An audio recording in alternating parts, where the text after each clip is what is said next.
अर्धनारीश्वर राष्ट्रकवि रामधारी सिंह दिनकर की रचना है। अर्ध नारीश्वर, अर्ध का मतलब होता है आधा, नारीश्वर मतलब ऐसा प्रतिमा, ऐसे ईश्वर की प्रतिमा या ऐसी एक मूर्ति जिसमें शरीर के आधे अंग को नारी के रूप में दर्शाया गया है और आधे अंग को नर के रूप में दर्शाया गया है।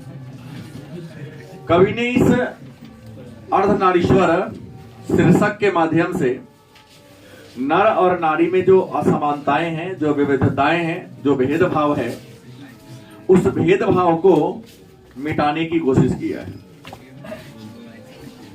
यह जो अर्धनारीश्वर रचना है, यह रचना एक मिथकीय काव्य है, एक प्रतीकात्मक काव्य है और इस काव्य के माध्यम से सामाजिक असमानता मतलब लैंगिक असमानता को मिटाने की कोशिश किया है। तो इस अर्धनारीश्वर शीर्षक को पढ़ने से पहले इसके लेखक रामधारी सिंह दिनकर के बारे में हम लोग क्या करेंगे, जानेंगे कि रामधारी सिंह दिनकर कौन थे, उनकी उपलब्धियां क्या क्या थी, साहित्य के क्षेत्र में उनका कौन कौन सा योगदान था, इसके बारे में हम लोग क्या करेंगे, पहले जानेंगे। तो सबसे पहले जान ले कि अर्धनारीश्वर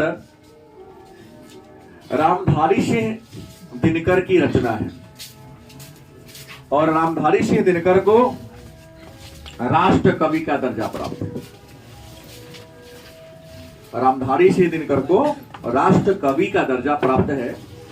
रामधारी सिंह दिनकर जिनका जन्म 23 सितंबर 1908 ईस्वी को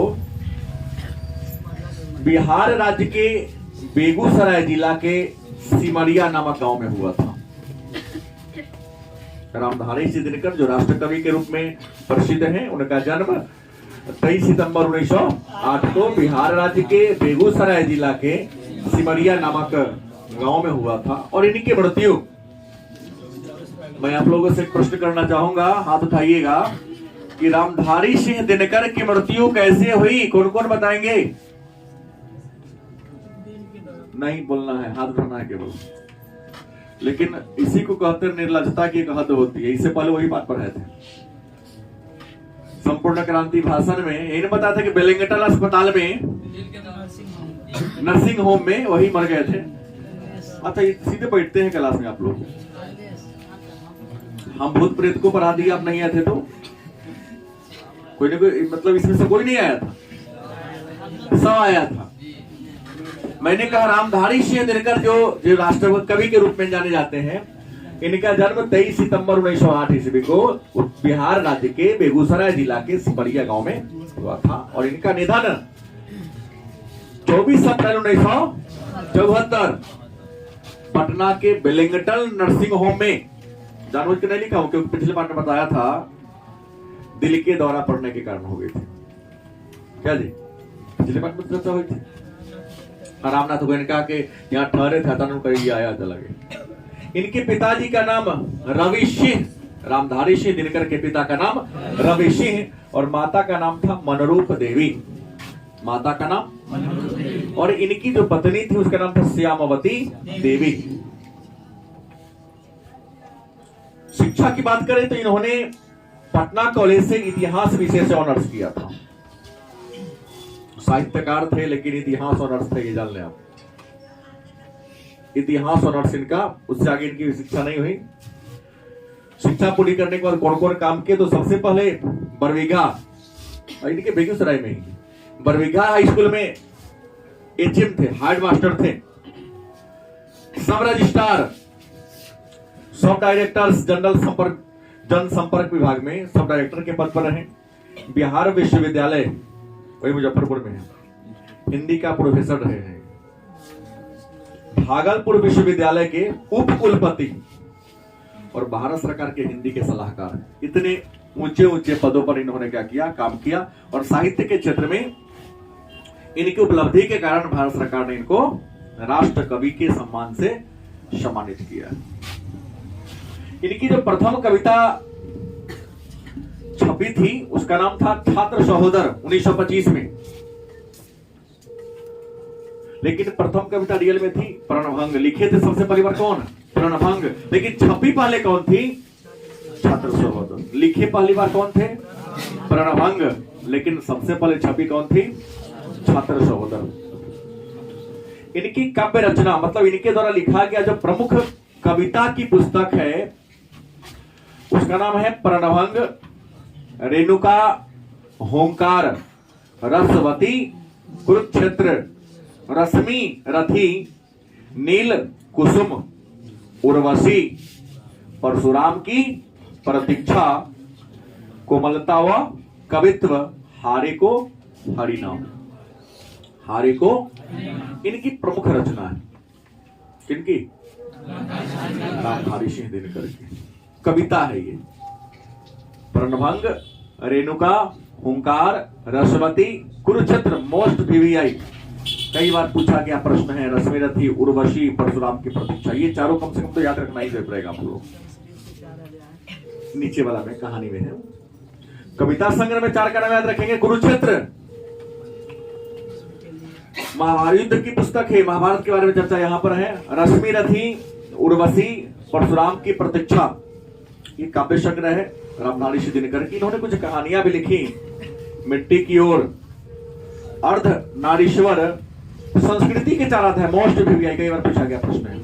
संस्कृति के 4 अध्याय, काव्य की भूमिका, व्हाट पीपल, शुद्ध कविता की खोज और दिनकर की डायरी। आपको बता दें संस्कृति के 4 अध्याय जो कहानी संग्रह है, कहानी की पुस्तक है, इसके लिए इन्हें साहित्य अकादमी पुरस्कार मिला था। पूछ सकता है ना कि दिनकर को किस रचना के लिए साहित्य अकादमी पुरस्कार मिला? तो संस्कृति के 4 अध्याय। पुनः प्रश्न करेगा कि दिनकर को किस रचना के लिए ज्ञानपीठ पुरस्कार मिला? तो उर्वशी। उर्वशी के लिए कौन सा सम्मान? ज्ञानपीठ। और ज्ञानपीठ पुरस्कार किस क्षेत्र में दिया जाता है? साहित्य के क्षेत्र में। कौन क्षेत्र में? और संस्कृति के 4 अध्याय क्या है? तो काव्य संग्रह है। और संस्कृति के 4 अध्याय के लिए दिनकर को कौन सा सम्मान मिला था? साहित्य अकादमी। तो ये दिनकर जी की जीवन चरित्र है, जीवनी उनकी है। आइए शुरू करते हैं। अर्धनारीश्वर। आपको एक बात मैं बताया हूं इतिहास पढ़ाने के क्रम में कि अर्धनारीश्वर की कल्पना गुप्त काल में की गई थी। पढ़ाया हूं ना? अर्धनारीश्वर की मूर्ति पहली बार किस काल में हुई थी? गुप्त काल में हुई थी। याद रखेंगे इस बात को। ऐसा मूर्ति का निर्माण ही, मंदिर का निर्माण ही गुप्त काल में पहली बार हुआ। तो अर्धनारीश्वर की कल्पना किस काल में की गई? ये जो अर्धनारीश्वर है, याद रखेंगे, शिव और पार्वती का कल्पित रूप है। कल्पना किया गया क्या है? रूप है। इस कल्पित रूप में आधा अंग किसका है? पुरुष का है। आधा अंग किसका है? पुरुष का है। और आधा अंग किसका है? नारी का है। एक ऐसे मूर्ति की कल्पना किया है कवि ने जिसकी एक आंख करुणामयी और एक आंख लाल, एक हाथ में कंगन तो एक हाथ में त्रिशूल धरा दिया है, एक पैर में पाजेब पहना दिया, दूसरे पैर में कड़ा पहना दिया, एक में सुंदर साड़ी पहना दिया तो एक में बागंबर पहना दिया, एक में माला रखाया तो दूसरे में त्रिशूल पकड़ा दिया, एक के गले में, कल्पना है, एक के गले में सुंदर आभूषण पहना दिया तो दूसरे के गले में सांप का फंकार भरता हुआ माला डाल दिया। ठीक ऐसा कल्पना कवि ने किया है। और यह कल्पना कवि ने इसलिए किया है कि ताकि शिव और शक्ति का समन्वय दिखाया जा सके, क्योंकि नारी शक्ति होती है। शिव तब है जब उनके साथ क्या है? शक्ति है, मतलब नारी है। नहीं तो बिना शक्ति के शिव सब के समान है।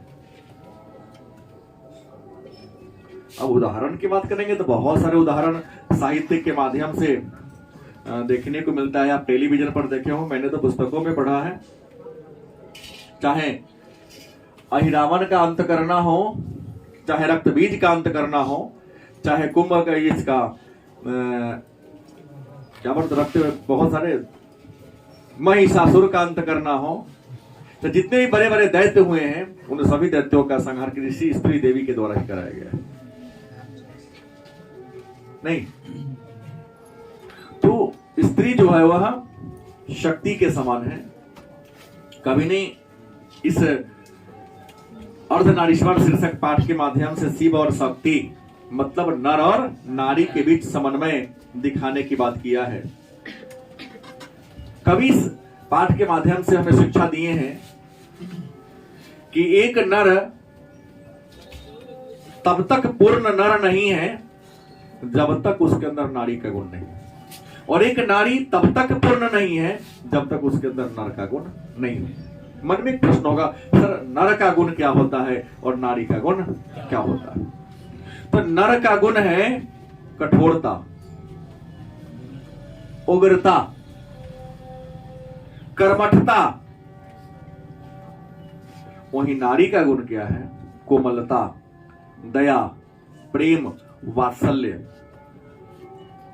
कभी यह बताने का कोशिश किया है कि एक इंसान को जीवन में आगे बढ़ने के लिए दोनों प्रकार के गुण हमारे अंदर भी और आप लोगों के अंदर भी होना बेहद जरूरी है। क्योंकि नारी ममता का प्रतीक है, दया का प्रतीक है, प्रेम का प्रतीक है। लेकिन अगर यह दया वाला गुण, प्रेम वाला गुण, कोमलता वाला गुण हमेशा रहेगा तो जीवन में आप आगे कई बार आपको भी चंडी का रूप धारण करना पड़ेगा। नहीं, कर्मवीर हमने, क्रांतिवीर हमने फिल्म देखा। एक महिला बेबस होती है, उसके घर मालकिन पीटती रहती है, उसके बच्चे नाना फटने को कहता है कि मामा मेरी माँ को बचा लो, ये जोर जोर से हंसने लगता है। महिला क्या बोलती है? अरे क्या, ये तो महिलाओं के शर्म को लूटता देख हंसी उड़ाने वाला पुरुष है, क्या इसे ये करते हो जो महिलाओं का सम्मान नहीं करे। बड़ी जोर से अच्छा शब्द बोलता है। कब तक गिड़गिड़ाती रहोगे हाथ पकड़ के? भगवान ने यह हाथ खाने के लिए नहीं दिया है, श्रृंगार करने के लिए नहीं दिया है। उठाओ रातों में ठोको उसको। ये मुंह इकल्ली नहीं बनना है कि प्लीज छोड़ो, मुंह वाला दांतों काटने के लिए बहुत बड़ा हथियार भगवान ने दिया। नाखून बढ़ाकर सुंदर नोक लो विष के दांत की तरह। बड़े नलिन विजय शर्मा की नाखून क्यों बढ़ते? हजारी पर शॉर्ट होगी, सॉरी। कब तक हम तुम्हारी रक्षा करेंगे? कब तक तुम्हारे पापा तुम्हारे भैया रक्षा करेंगे? जीवन एक ऐसा पथ है जिस पर आपको कंटिन्यू चलना पड़ेगा और वहां कोई हमेशा आपका साथ देने वाला नहीं रहेगा। संघर्ष के इस माहौल में स्टेबल करने के लिए कई बार आपको गुरु रूप धारण, और पुरुष है हमेशा उग्र है। कहीं पर काम निकालना हो तो वहां पर रिक्वेस्ट वाला बात आपके अंदर, दया वाला, कोमलता वाला गुण आपके अंदर क्या करना पड़ेगा? मतलब दोनों चीजों का समन्वय लेना पड़ेगा। लगातार क्रोध में रहेंगे, लगातार अहंकार में रहेंगे तो आपका क्या काम होगा? नहीं, दोनों का मिला जुला रूप होना चाहिए। जहां झुकने से काम चले वहां पर क्या हो जाओ? झुक जाओ। लेकिन जहां पर झुकने से नहीं, अकरने से काम चलेगा, वहां कर दिखाने की क्या है? कभी नहीं इस शीर्षक के माध्यम से यह दुख बताने की कोशिश किया है कि नर पूर्ण तब है जब उसके अंदर किसका गुण हो? नारी का गुण हो। और एक नारी पूर्ण नारी तब है जिसके अंदर किसका गुण हो? हम यहां तक लिखे तो हमको फलाने ने फलाने कहा दिया, उठाओ दे देना था, लेकिन प्रमाण होनी चाहिए, आपके अंदर किसी प्रकार का दोष ना हो। तुमको पकड़ा था इसी जगह, इसी कहानी है। हमको ईमानदार हो अपने पेशे से, चलो चलता हूं तुम्हारे साथ। तो ऐसा सेंस तुम्हारा रिकॉर्ड है मेरे पास। 10 रुपया रोड पर आते देखो लेते हुए है मेरे पास। आज मेरा कागज था, तुमको क्या कर लिया? हेलमेट नहीं लगा है, नीचे रखा तो कह लिया कि रोकिए ना, क्यों नहीं लगाए? ये प्रसान चौक पर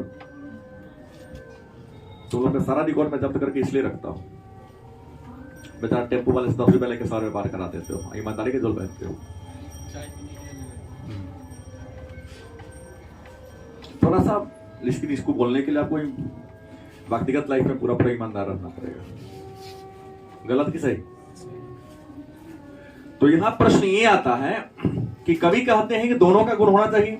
कवि इस निबंध के माध्यम से यह बताने की कोशिश किया है कि नर में अगर नारी का गुण आ जाए तो नर के मर्यादा में क्षति नहीं होगी, और नारी में भी यदि नर का गुण आ जाए तो नारी के मर्यादा में भी कोई क्षति, बल्कि दोनों क्या हो जाएगा? पूर्ण हो जाएगा। गलत कि सही? अरे इसलिए तो हमारी सरकार भी लड़कियों को जाके देखो, कस्तूरबा गांधी बालिका विद्यालय में जूडो कराटे सब सिखाया जा रहा है। क्या पता किस समय लात हाथ बांधने की तुम्हारी जरूरत पड़ जाए। कुछ कह रहा है कोई तो भैया इसी से बोल रहा है, भैया बाद में 2-4 लात दो अपने दादम। इंदिरा गांधी को चंडी का अवतार कहा जाता था, कैसे कहा जाता था। युद्ध के मैदान में सेना चला रहा है, फाइटिंग लेट गई लगी वो चलाने पे, वेरी गुड बेटा, कमाल किया। क्या वो लड़की नहीं थी? क्या वो महिला नहीं थी? स्ट्रांग होने की क्या है जरूरत है?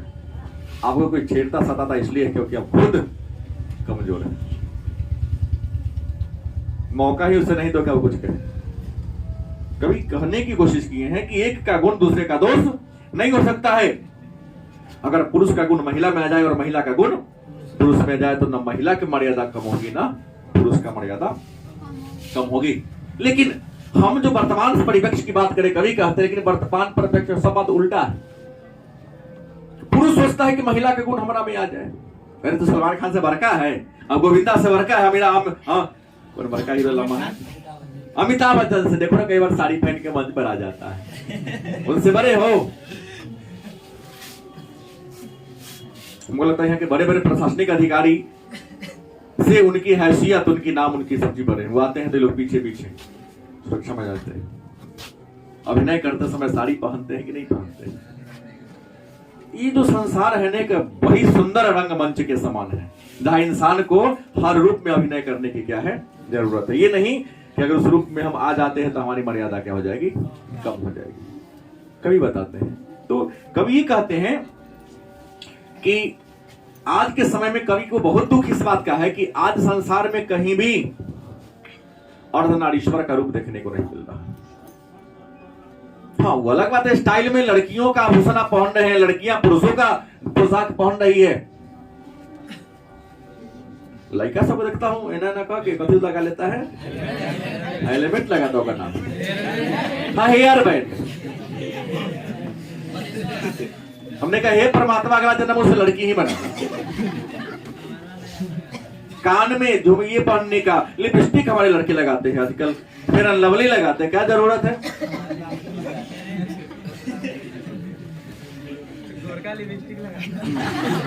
हम तो शादी करने जिस दिन गए सैलून में दाढ़ी बनाने गए, क्या कि सर आज तो आपकी शादी है? हाँ, बिस्कुट वाला बनाओ। तो भगा थोड़ी देगा हमको। कोई पाउडर नहीं, एकदम पानी से बना, तो पानी से बना। प्रकृति ने जैसा बना दिया है हमें, क्या उसमें चेंजिंग होगा? नहीं। हमने तुम्हारी, अगर मान लिया तुम्हारी औकात है, अगर हमारे प्रकृति के द्वारा दिए गए चीजों को चेंज करने हैं तो कर दो। नहीं सर, वो तो 2 दिन के लिए रहेगा, बेहतर करेंगे 2 दिन के लिए खा जा। गलत की सही? और चेहरा और बदसूरत हो जाता है। प्रकृति ने जो दिया है उतना, उसके सुंदरता के आगे जितने भी कृत्रिम सुंदरता है सब क्या है? व्यर्थ है। तो जो जैसा प्रकृति ने वैसा बना के रखते हैं। कभी कहते हैं कि आज कभी को दुख है कि आज अर्धनारीश्वर कहीं देखने को नहीं मिलता है। हर जगह पुरुष में केवल पुरुष दिखाई दे रहा है और नारी में केवल नारी दिखाई दे रही है। कभी कहते हैं कि अगर नारी समझती है कि पुरुष का गुण सीख लेगा तो उसके नारीत्व में क्या लग जाएगा? पट्टा लग जाएगा। याद रखें इस लाइन को। नारी समझती है कि नर का गुण यदि हमारे अंदर आ जाएगा तो हमारे नारीत्व में क्या लग जाएगा? पट्टा लग जाएगा। और ऐसा ही बात पुरुष भी समझता है कि उसके अंदर अगर स्त्री वाला गुण आ जाएगा तो स्त्रैण कहलाएगा। क्या कहलाएगा? स्त्रैण कहलाएगा। कभी कहते हैं अब तो एक प्रकार का बंटवारा हो गया, स्त्री और पुरुष में क्या कर दिया है? बंटवारा हो गया। इस बंटवारा के कारण नर को भी और नारी को भी अपने सीमा को लांघने से ये होता है। देखो ना, बचपन में ही जब आप लोग छोटे रहे होंगे, लड़की खेल का जो खेलने का तरीका था लड़की वाला, गुड़िया बुनिया बना करके, हाँ दाल भात बनाकर। आ तू खेला गोली गोली, गंजा गंजा खेला, गिल्ली डंडा खेला। गलत नहीं बोल रहा हूं। या हम लोग के समय के लोग अगर ये थे तो कुश्ती खेलते थे अखाड़ा बना के, बचपन से ही। कपड़ा मिला उसी को गुड़िया मुड़िया बना दिए, फिर मिट्टी का घर बना लिए, उसमें खेल रहे हैं। सब खेले। हम लोग के समय में वही मर्दों वाली खेल ही थी भाई। हम लोग फुटबॉल खेलते थे विद्यालय में, औरतों वाली खेलते नहीं, दुओ के खेले था बाकी मुंह तक थे, और तो लोग तक खड़े रह कोई खेल हुआ। फुटबॉल चलता था कि सब दौड़ रहा, खेलने को तो बॉडी मूवमेंट होना चाहिए। यहाँ देखता भी कोई ना गिरा रहा है, लगता कल चला रहा है, कल का हैंडल दबा रहा है। कोई खेल हुआ। हम इसको खेल नहीं मानते। खेल कबड्डी है जो सब मूवमेंट में रहेगा, फुटबॉल खेले जिसमें सब मूवमेंट में रहेगा। कभी कहते हैं कि जो बंटवारा भगवान ने किया, प्रकृति ने किया है, इस समय न नर से उसकी बात पूछी गई ना नारी से पूछी गई। सीधे सिद्धांत को क्या कर दिया, थोप दिया। जिसको बनाना था नर उसको नर बना दिया, जिसको नारी बनाना था उसको नारी बना दिया। कभी कहते हैं पुरुष वर्तमान परिप्रेक्ष्य में माहौल देकर कि पुरुष क्या बन गया, वृक्ष बन गया, पेड़ बन गया है। पुरुष क्या बन गया है, नारी को उसके क्या लता बना दिया है। लता बनने के लता के चढ़ता उसको। जिस वनस्पति में तना नहीं होता उसको लता कहते हैं। पुरुष क्या बन गया है, पेड़ बन गया है। नारी उसकी क्या बन दिया है, पुरुष वृत्त बन गया है। पुरुष क्या बन गया है, वृत्त बन गया है। और नारी को क्या मान लिया, कली मान लिया, क्योंकि बिना डंडी, वृत्त में डंडी, बिना डंडी के कली की कल्पना संभव नहीं है। पुरुष स्वयं को दिन वाला ध्रुव बना दिया, नारी को क्या बना दिया, चांदनी। ये सब बातें याद रखेंगे।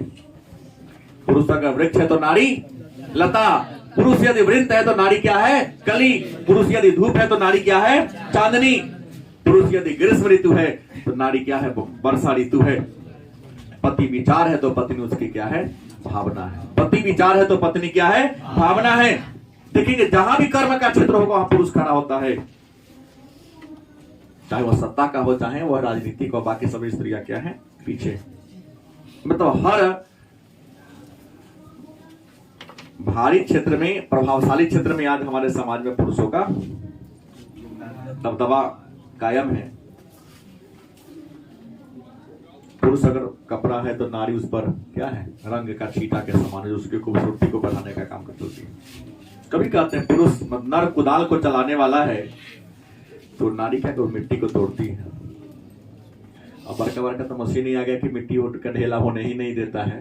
लेकिन कभी कहते हैं, अगर जिस समय कविता के इस कहानी की रचना हुई थी उस समय की माहौल है कि पुरुष अगर कुदाल चलाने वाला है तो पहले कुदाल से खेत नवाता था ना, तो मुंगरी लेके ढेला को फोड़ा जाता था, नहीं उसमें के घास चुन के फेंकने के लिए। पुरुष अन्न उगाता है तो नारी का काम क्या है, छोड़ना मत। घर के लाया पुरुष तो उसको फटा फुटा के साफ करके रखना। कभी कहते हैं कि नर जो है नदी का वेग है। नर क्या है, नदी का वेग है। तो नारी क्या है, नदी में उठने वाली क्या है, लहर के समान है। पुरुष क्या है, नदी का वेग, तो नारी क्या है, उसमें लहर है जो उठती है और गिरती है। मतलब नदी से कभी पानी से बाहर नहीं जा सकता, वेग से कभी बाहर जाएगा, नहीं जाएगा। वेग है, नारी कभी उठती है कभी नीचे गिरती है। पुरुष राजा के समान है तो नारी क्या है, उसके बाएं बगल में, दाहिना नहीं बायां बगल में बैठने वाली उसकी बामांगी है, उसकी मात्र शोभा है। कभी लिखते हैं कि राजा के ग्रीवा और वक्ष स्थल पर नारी जो है मंदार के माला की तरह झूलने वाली क्या है, बनी हुई। पुरुष या राजा का हो सत्य का प्रतीक है तो रानी जो है छाया का प्रतीक, काया है तो रानी छाया है। पुरुष क्या है, काया है। राजा मान लो तो नारी उसकी क्या है, छाया है। लेकिन और पुरुष जो है कि रंगीनियों को बनाने वाली एक मूर्ति है, कौन, नारी। नारी के बारे में दिनकर जी इतनी सारी बातें लिखे हैं, लेकिन आगे उन्होंने लिखा कि जितना भी मैं लिखा हूं वे सारी बातें झूठ दिखाई देती हैं, क्योंकि हमारे समाज में कहीं भी ऐसा देखने को नहीं मिलता है। जितना कमजोर साइड था सब नारी के लिए कर दिया गया, जितना स्ट्रॉन्ग था पुरुष ने किसी का साथ कर लिया, अपने लिए कर लिया। देखने को मिलता घर में, देखिएगा मम्मी एक बार कभी कभी नाराज होती है तो पिता चौथा थोड़े हुले पूरा पल झाड़ के रख दिए, लेकिन खर्चा कर देगा मुझसे बिना पूछे खर्चा के ना कर दे। तुम्हारा हिम्मत कैसे हुआ भाई? देखे कभी कभी, अरे हम कमाते किसके लिए भाई? अतः खर्चा करने का अधिकार हाँ, रख के संभालने का क्या है? राइट है। कभी कहते हैं कि जब आदि मानव था तो नर और नारी में किसी प्रकार का भेदभाव नहीं था, क्योंकि नारियां भी शिकार करती थी, नर भी शिकार करते थे आदिकाल में। नारी भी फल इकट्ठा करती थी, नर भी फल इकट्ठा करते थे। नहीं, अगर कोई शिकार आ रहा है तो लाठी लेकर सब दौड़ती थी। आज तो विवाद होगा तो पत्नी घर के बंद करेगा, ना घरे बेटा ना, लड़ाई हो की बात है।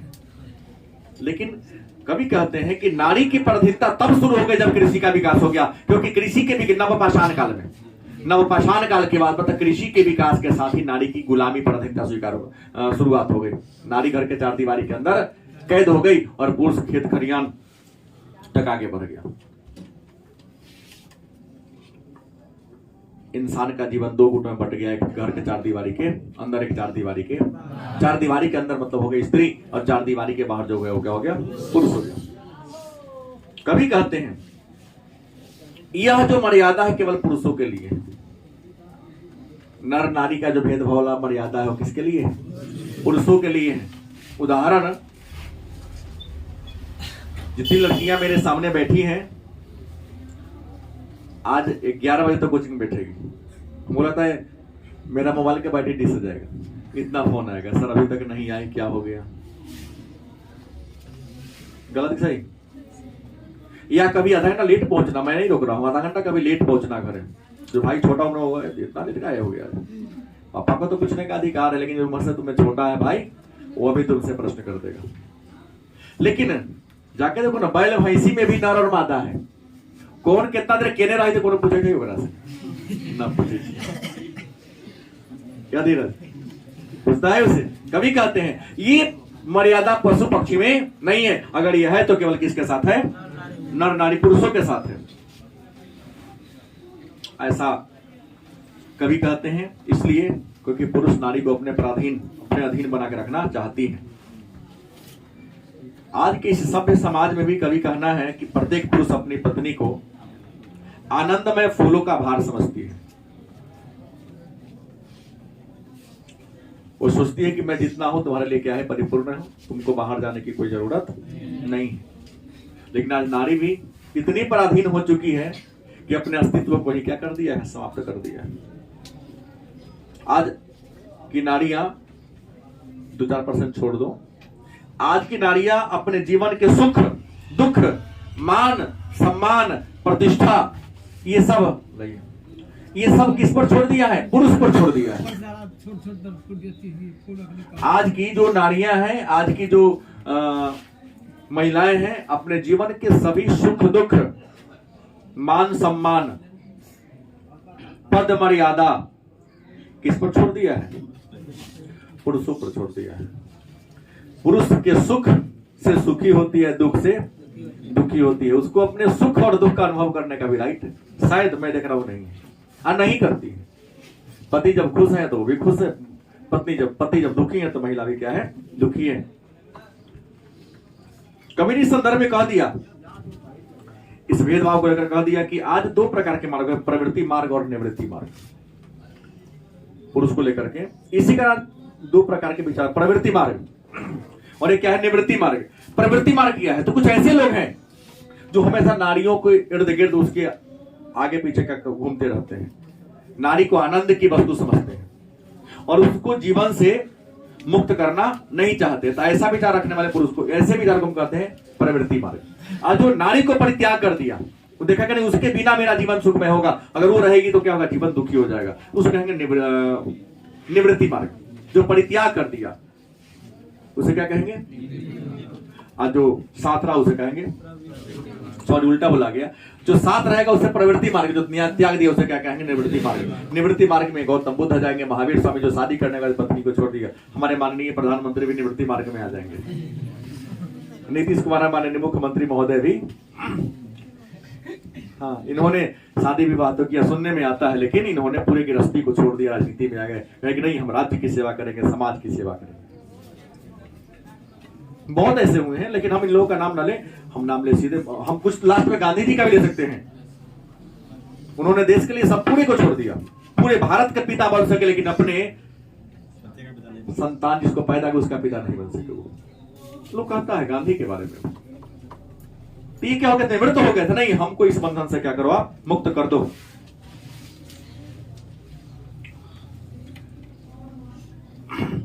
जैन धर्म और बौद्ध धर्म में इतने बड़े बड़े महापुरुष हुए हैं, गौतम बुद्ध इतने बड़े महापुरुष हुए, कौन? महावीर स्वामी। इनका भी दृष्टिकोण नारियों के प्रति अच्छी नहीं थी, क्योंकि महात्मा बुद्ध अच्छी इसलिए नहीं थी, भाई तुमको छोड़ना ही था तो ब्याह क्यों किया? किसी के जीवन को बर्बाद करने का अधिकार, जीवन को संभालने का तुम नहीं रहे हो तो बर्बाद करने का भी तुमको अधिकार। तुम जानता था कि हमको वैराग्य लेना है, तो भाई 29 साल कोई बड़ा एज नहीं होता। गलत कि सही? अगर बुद्ध 29 साल के रहे होंगे जब घर छोड़े उन्होंने अपने पूरे कुछ, तो उनकी पत्नी मुश्किल से 25 साल की रही होगी, आज 30 साल में भी ब्याह होता है। होता है, सही बोल रहा हूँ, गलत नहीं बोल रहा हूँ। वही कभी कहते इनकी दृष्टिकोण भी अलग नहीं थी, क्योंकि बुद्ध ने आनंद के कहने पर उनके दबाव में आकर संघ में महिलाओं का प्रवेश दिया था, याद होगा। लेकिन संघ में तो महिलाओं को प्रवेश दे दिया, लेकिन बुद्ध ने अपने प्रिय शिष्य आनंद को कहा था कि आनंद, ईर्ष्या से कहा था कि वे तुम्हारे दबाव में तो महिलाओं को संघ में ला दिया, लेकिन एक बात तुम ख्याल लिख लो कि अगर महिला इस संघ में नहीं आती तो 5 सहस्त्र वर्ष हमारा धर्म चलता, हमारा सिद्धांत चलता, लेकिन ना 500 वर्ष भी नहीं चलेगा। वही हुआ। आज तो पुरुष प्रधान समाज एक बात कहता है, जहां जाए नारी सब काम बिगाड़ी।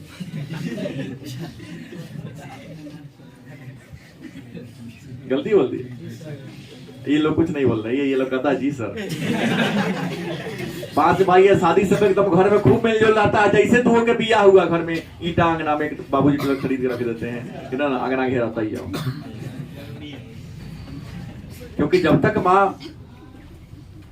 माँ जो है 5 संतान को खाना खिलाने में उसे कोई दिक्कत नहीं होता, चाहे बीमार हो जाए जो हो, लेकिन वो भी एक महिला है, वो भी किसी की माँ बनेगी, अपने पति और पुत्र के अलावा किसी तीसरा को खिलाना पसंद ना, हमसे ना बनेगा, भारी होगा।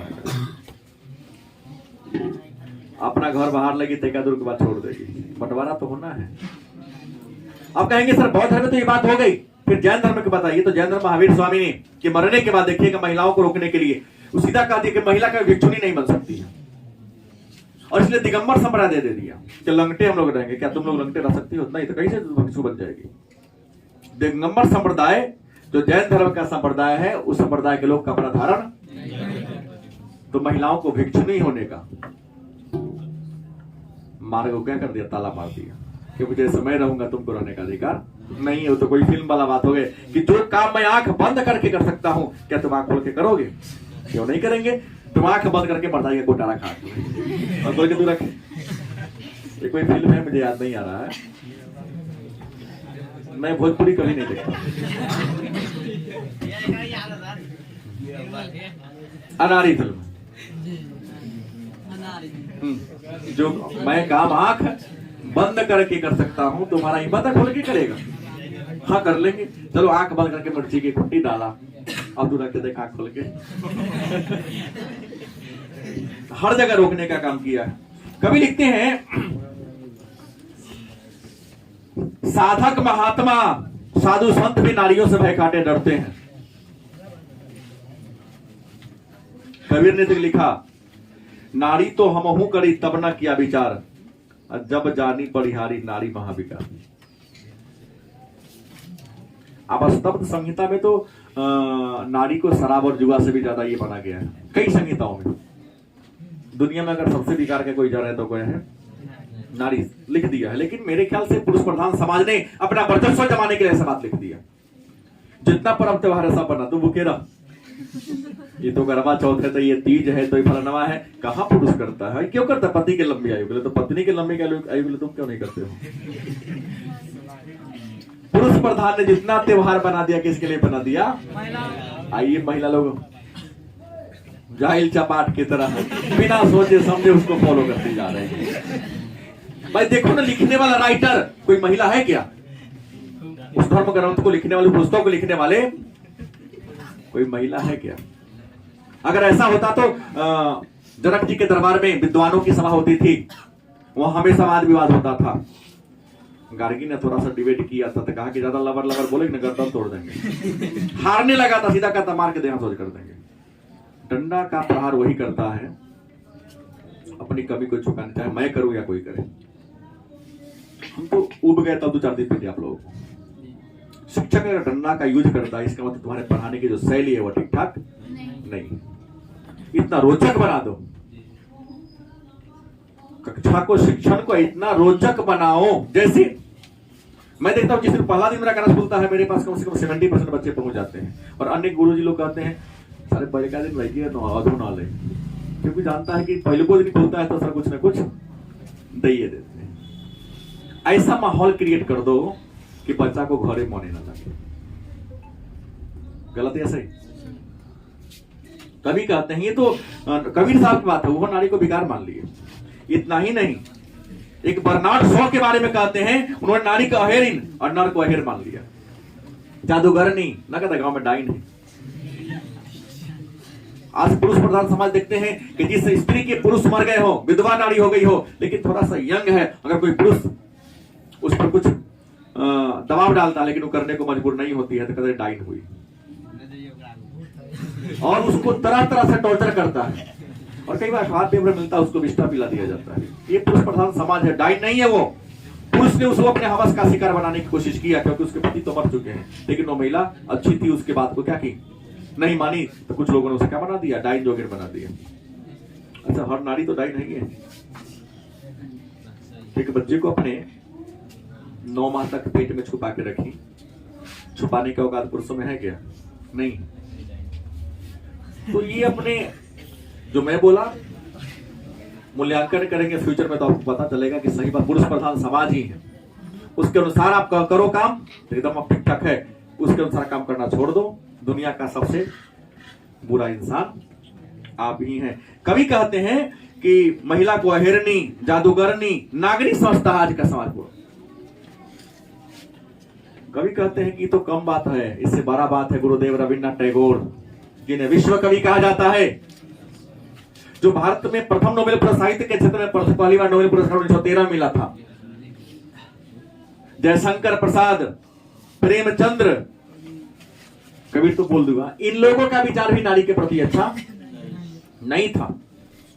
प्रेमचंद्र ने तो स्पष्ट लिख दिया, याद रखें इस स्टेटमेंट को, प्रेमचंद्र ने तो स्पष्ट लिख दिया कि जब पुरुष नारी का रूप लेता है तो देवता बन जाता है। प्रेमचंद्र क्या लिखते हैं कि जब पुरुष नर जब नारी का रूप धारण करता है तो क्या बन जाता है? देवता बन जाता है। लेकिन यदि नारी नर का रूप धारण करते तो राक्षस नहीं बन जाती। ये उपन्यास सम्राट, कथा के जादूगर, कलम के सिपाही प्रेमचंद्र के द्वारा लिखा गया स्टेटमेंट है। जयशंकर प्रसाद ने तो लिखन पढ़ाया हूं, तुमुल कुलाहल कलह में मैं हृदय की बात रे मन नहीं खोजता जब नींद के पल, याद है ना? तुमुल कुलाहल कलह में मैं हृदय की बात रे मन, आप ही का सिलेबस है। उसी में एक चर्चा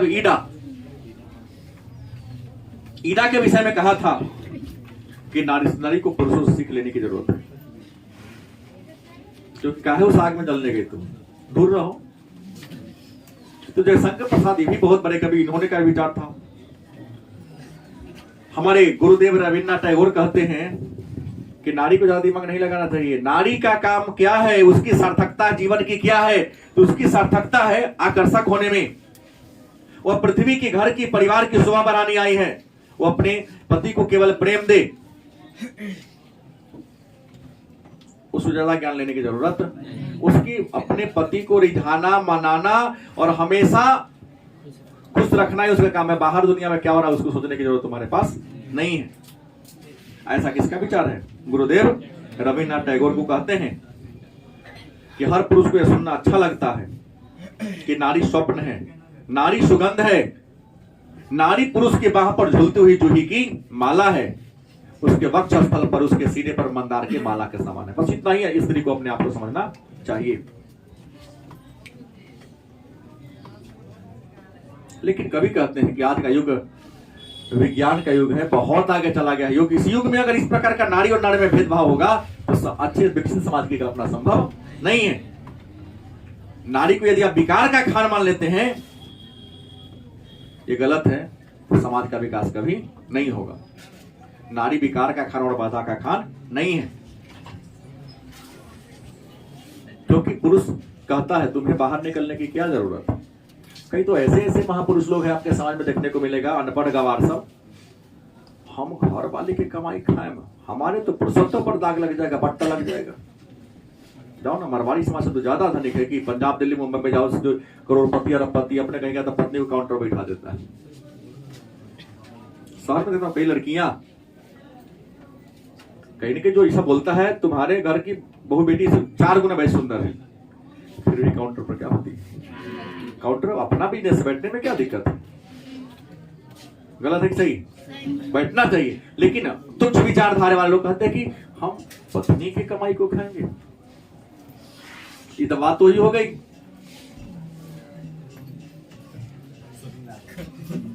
आधुनिक पुराने विचारधारा वाला पंडित जी कहना ना, हम तो यहाँ भात ना खाओ, कौन कौन बना हो तुम, आप असली चावल खियाओ ना, वो बात नहीं रहा तो चावल हो गया।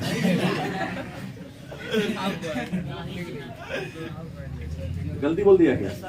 अब पुलाव भात नहीं होता है, गलत है कि सही? कहना ही हम तो केवल तुम्हारे बात वही स्थिति होती जा रही है। कभी का इस बात से क्या है, दुख है, कभी का कहना कि ऐसा होना उचित नहीं है। या जिससे पुरुष का अपना कर्म क्षेत्र मानता है वो कर्म क्षेत्र महिला का भी है। अगर दोनों हमेशा साथ मिलजुल कर रहे तो अच्छे समाज और राष्ट्र की क्या होगी, कल्पना होगी। और जब तक अर्धनारीश्वर हमारे समाज में साकार रूप में नहीं आएगा तब तक स्वच्छ पवित्र और अच्छे समाज की कल्पना नहीं हो पाएगी। तो नर नारी दोनों को समान अधिकार मिलना पड़ेगा। हालांकि हमारे बिहार पहला राज्य है जहां पंचायती राज व्यवस्था में 50% आरक्षण है। ये टीचिंग वाला में 35%, बिहार पुलिस में 35% एक्स्ट्रा महिलाओं को अलग से है।